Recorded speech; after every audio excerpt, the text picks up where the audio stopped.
November 3rd, 1946, 6:12 a.m. One signature. Harold Mitchell's hand trembled over the purchase agreement. The Allis-Chalmers dealer, a man named Vernon Caldwell who wore a three-piece suit to inspect dirt, had just called Mitchell's WC tractor worthless scrap metal. Not worth the $340 Mitchell still owed. Not worth repairing. Not worth the diesel fuel to drive it off the lot. Mitchell owed $2,180 in total debt. His 240-acre farm in central Wisconsin was mortgaged at $18 per acre. The WC was his only tractor. Without it, he couldn't plant spring wheat.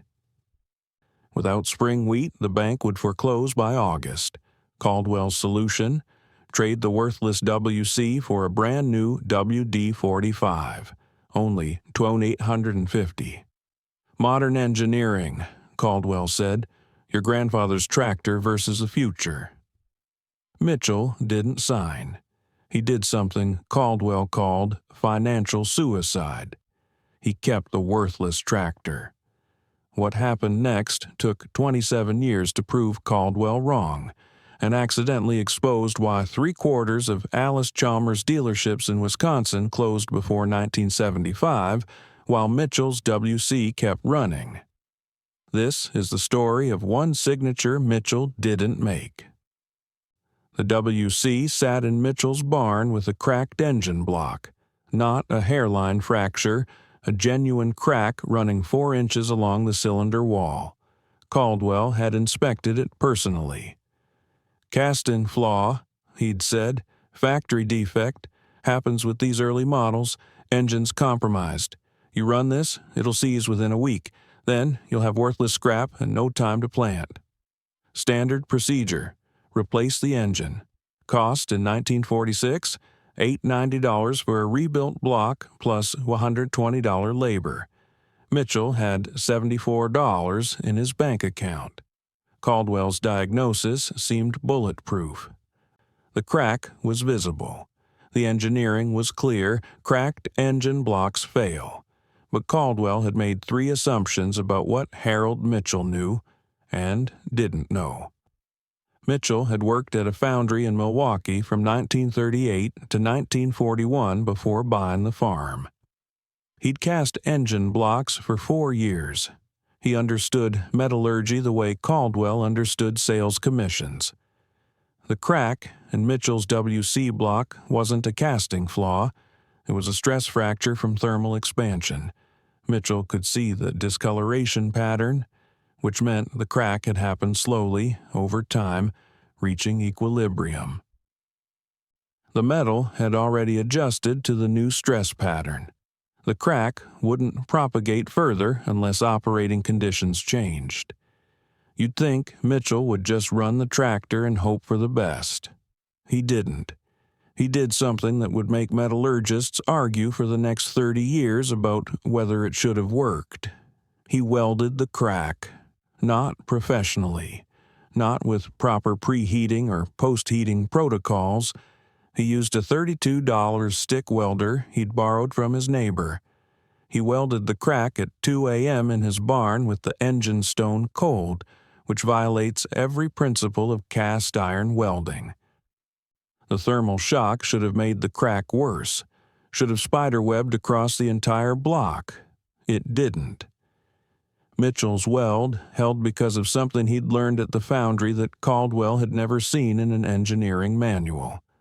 The specific cast iron alloy Allis-Chalmers used in 1940-1943 WC blocks, before wartime material shortages forced them to change suppliers, had unusually high nickel content.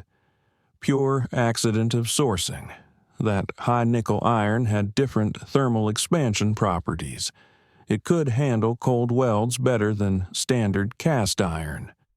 Mitchell didn't know this consciously. He just knew early war Allis blocks welded different than late war blocks from his foundry days. He was right. He didn't know why. The WC started on the 4th crank. Black smoke, rough idle, but running. Mitchell planted 240 acres of spring wheat in May 1947. The WC ran 14-hour days. The weld held.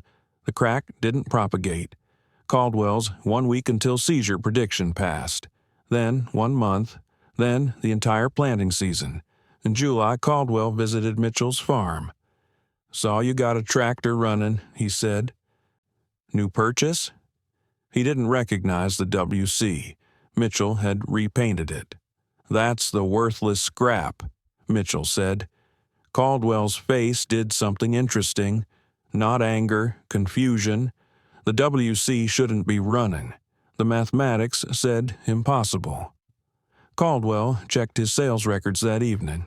He'd sold 4 WD-45 tractors in 1946-1947 to farmers in situations similar to Mitchell's. 3 of those farmers had WC tractors with various mechanical issues. Caldwell had diagnosed all 3 as terminal. None of those diagnoses were lies.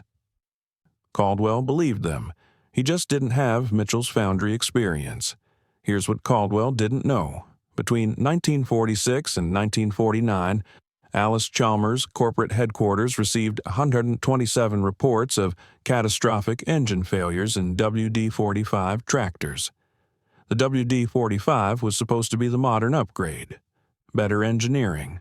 More reliable. It wasn't. The WD-45 had a design flaw in the connecting rod bearings. Not all of them. Just roughly 30% of units produced in the first 3 years. The bearings failed without warning, usually between 800 and 1,200 operating hours. Total engine destruction. Allis-Chalmers issued a quiet service bulletin in 1950. Dealers were instructed to replace bearings during routine service. But farmers who'd bought WD-45s in 1946-1947 often hit the failure point before the bulletin. Mitchell's worthless WC had no such flaw. It was simple. Overbuilt. Agricultural equipment from an era when tractors were designed by people who'd used plows, not calculators. By 1950, 2 of Caldwell's WD-45 customers had experienced catastrophic failures. One farmer, a man named Sorensen who'd traded his WC for the WD-45, lost his tractor during wheat harvest. Engine seized completely. Sorensen had to rent a tractor from a neighbor to finish harvest, which cost him $340, exactly what Mitchell had owed on his WC. Mitchell's welded WC was now 4 years old, still running. If you want to see how Mitchell's worthless tractor became the most reliable machine in his county, and why Caldwell's entire business model collapsed by 1973, keep watching. The answer involves 3 more dealers, a court testimony, and a measurement of tractor longevity that nobody expected. By 1955, Mitchell's WC had logged approximately 6,800 operating hours. The industry standard for a tractor's useful life in 1955 was 8,000 hours. Mitchell was approaching end-of-service life. The WC kept running. In 1958, Caldwell visited Mitchell again. Not a sales call, genuine curiosity. "How's that thing still operating?" Mitchell showed him the weld, explained the cold weld technique, the nickel content theory. Caldwell didn't understand metallurgy, but he understood numbers. The WC had now outlasted its projected service life. You'd think Caldwell would have learned something from this. He didn't. Or rather, he learned the wrong lesson. Caldwell started telling customers, "Those old WCs are basically indestructible," which was true for the specific subset of early war nickel-rich blocks. But Caldwell didn't know about the nickel content. He didn't distinguish between 1940-1943 WCs and 1944-1945 WCs. He told farmers with late war WCs that they could cold weld cracks. 3 farmers tried it between 1959 and 1960. All 3 late war WCs cracked further. 1 engine block split completely. Caldwell's advice had been wrong because he'd mistaken Mitchell's specific luck for universal truth. Mitchell's WC turned 20 years old in 1963. It started reliably. It pulled Mitchell's three-bottom plow through Wisconsin clay. It had outlasted 4 of Caldwell's dealership trucks. In 1965, Allis-Chalmers Corporate made a decision that would devastate their dealer network. They started pushing dealers to modernize inventory, meaning refuse to stock parts for tractors more than 15 years old. The logic seemed sound. Farmers would be forced to buy new equipment. Revenue would increase.